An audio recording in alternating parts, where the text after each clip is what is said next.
যতদিন যাচ্ছে ততই চড়ছে ভারত পাকিস্তান উত্তেজনার পারদ। দুদেশের সীমান্তে ফের চলেছে পাল্টাপাল্টি গুলি। দুপক্ষের কর্মকর্তাদের বাদানুবাদে রীতিমতো যুদ্ধ পরিস্থিতি। এমন সময়েই আরব সাগরে যুদ্ধজাহাজের মহড়া চালিয়েছে নয়াদিল্লি। আর ভারত আগাম সতর্কতা না দিয়ে ঝিলম নদীর পানি ছাড়ায় আজাদ কাশ্মীরে বন্যা দেখা দিয়েছে বলে অভিযোগ ইসলামাবাদের। ভারত পাকিস্তান সীমান্তে যুদ্ধের গরম হাওয়া। পাঞ্জাব সীমান্তে নিরাপত্তা ব্যবস্থা জোরদার করেছে দিল্লি। আর রাজস্থান সীমান্তে ইসলামাবাদের সেনা মোতায়েন। শনিবার রাতেও নিয়ন্ত্রণ রেখার কাছে চলেছে গুলি পাল্টা গুলি। যুদ্ধ বাধার শঙ্কায় সতর্ক নজর বিশ্বের। সেই সাথে আরব সাগরে জাহাজ বিধ্বংসী ব্রাহ্মস ক্ষেপণাস্ত্রের মহড়া চালিয়েছে ভারতীয় যুদ্ধজাহাজ। সর্বাত্মক যুদ্ধের জন্য প্রস্তুত রয়েছে ভারত। বৈরী প্রতিবেশীকে যেন সেই বার্তাই দিল নয়াদিল্লি।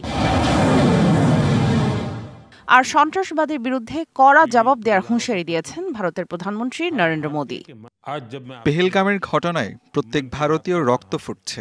সন্ত্রাসবাদের বিরুদ্ধে কড়া জবাব দেবে ভারত। সানবিট সব দিবে সামাল। সানবিট ম্যাজিক প্রেস ডিশওয়াশিং এর মাথা ঘোরানো সলিউশন।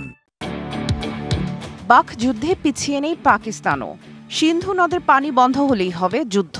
ভারতের দিকে পাকিস্তানের ১৩০টি পারমাণবিক ক্ষেপণাস্ত্র তাক করা আছে বলে হুঁশিয়ারি উচ্চারণ করেছেন দেশটির মন্ত্রী হানিফ আব্বাসি। এদিকে ভারত জুড়ে পাকিস্তানি নাগরিকদের খুঁজে বের করতে চলছে চিরুনি অভিযান। দিল্লিতেই ৫,০০০ পাকিস্তানি নাগরিককে শনাক্ত করা হয়েছে। আর কাশ্মীরে ১০ সন্দেহভাজন সন্ত্রাসীর বাড়িঘর গুঁড়িয়ে দেওয়া হয়েছে। অন্যদিকে সিন্ধু পানি চুক্তি স্থগিতের পর ভারত আগাম সতর্কতা ছাড়াই ঝিলম নদীর পানি ছেড়ে দেওয়ায় পাকিস্তান অংশের কাশ্মীরে বন্যা দেখা দিয়েছে। ভারতের এই পদক্ষেপকে আন্তর্জাতিক আইন এবং পানি চুক্তির সম্পূর্ণ লঙ্ঘন বলে অভিযোগ ইসলামাবাদের।